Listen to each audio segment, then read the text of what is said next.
राजीनामा दे नालायक सरकार राजीनामा दे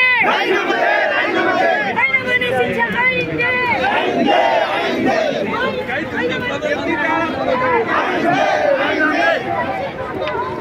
होशियार होशियार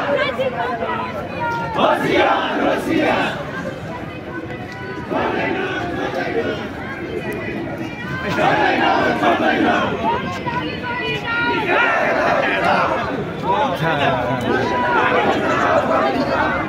जागिरै जास् भनेर चाहिँ किन मागे